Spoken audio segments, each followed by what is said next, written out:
Hello sir, నేను గుఫీ Patel from టుఫీ app. అనువర్తనంలో బ్యాచ్ను ఎలా సృష్టించాలో ఇక్కడ నేను మీకు చూపిస్తాను. ఏదైనా విద్యార్థులను చేర్చే ముందు మీరు తప్పనిసరిగా బ్యాచ్ సృష్టించాలి. కాబట్టి ఇది ఎలా పనిచేస్తుందో చూద్దాం. మొదట డాష్‌బోర్డ్‌కు రండి. ఇక్కడ మీరు డార్క్ పింక్ ఐకాన్‌తో బ్యాచ్ ఎంపికను కనుగొంటారు. బ్యాచ్ పై క్లిక్ చేయండి మరియు కొత్త బ్యాచ్ మరియు బ్యాచ్ జాబితాను జోడించే 2 ఎంపికలను మీకు చూపుతుంది. మొదట మేము క్రొత్త బ్యాచ్ను సృష్టించబోతున్నాం కాబట్టి కొత్త బ్యాచ్ను జోడించు ఎంచుకోండి. అప్పుడు బ్యాచ్ పేరు, బ్రాంచ్ పేరు మరియు బ్యాచ్ హెడ్ టీచర్ పేరు వంటి కొన్ని ఫీల్డ్లు ఉన్నాయి.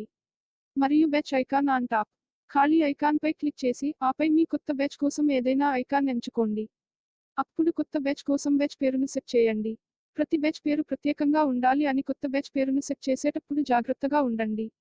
ఇలా చివరిగా సంవత్సరపు పేరును జోడించడం ద్వారా మీరు సులభంగా ప్రత్యేకమైన పేరును సృష్టించవచ్చు. క్లోక్ బ్యాచ్ వీడియోలో మీకు ప్రత్యేకమైన పేరు ఎందుకు అవసరమో నేను మీకు చూపిస్తాను. తదుపరి బ్రాంచ్ పేరుని జోడించండి. బ్రాంచ్ పేరు ఎక్కడా ముఖ్యమైనది కాదు కానీ మీ ఫీల్డ్తో ఆ ఫీల్డ్ను పూరించండి. అప్పుడు బ్యాచ్ హెడ్ టీచర్ పేరు. ప్రస్తుతం బ్యాచ్ హెడ్ టీచర్ చాలా ముఖ్యమైనది కాదు కానీ ఏ ఒక్క ఉపాధ్యాయ పేరును తప్పక జోడించాలి. మీకు సిబ్బంది లేకపోతే అక్కడ మీ పేరును జోడించండి. మరియు స్క్రీన్ పై భాగంలో కనిపించిన సేవ్ బటన్ పై క్లిక్ చేయండి. వావ్, మేము మా సిస్టంలో కొత్త బ్యాచ్ను విజయవంతంగా సృష్టించాము.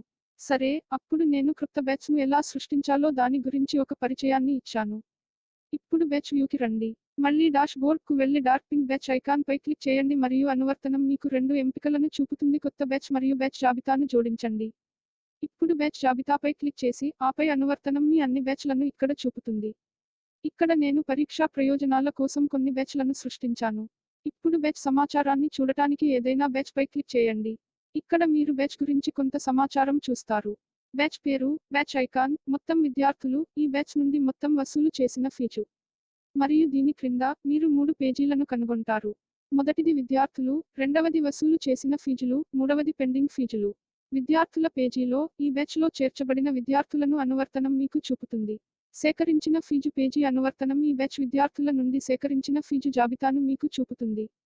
పెండింగ్ ఫీజు పేజీలో, ఈ బ్యాచ్ విద్యార్థుల నుండి పెండింగ్ ఫీజు జాబితాను అనువర్తనం మీకు చూపుతుంది. స్క్రీన్ పైన, బ్యాచ్ ఆపరేషన్లను నిర్వహించడానికి మీకు కొన్ని ఎంపికలు కనిపిస్తాయి. బ్రాడ్కాస్ట్ ఎస్ఎంఎస్ లాగా, బ్యాచ్ను సవరించండి, బ్యాచ్ షిఫ్ట్ చేయండి మరియు బ్యాచ్ను తొలగించండి. మీరు విస్తృత ఎస్ఎంఎస్ పై క్లిక్ చేసినప్పుడు, ఈ బ్యాచ్ యొక్క విద్యార్థులకు మీ సందేశం పంపమని అనువర్తనం అడుగుతుంది.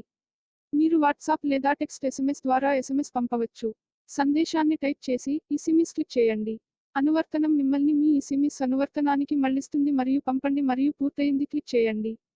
సవరణ ఎంపికలో, మీరు బ్యాచ్ పేరు, బ్రాంచ్ పేరు, బ్యాచ్ ఐకాన్ మరియు మొదలైనవి సవరించవచ్చు.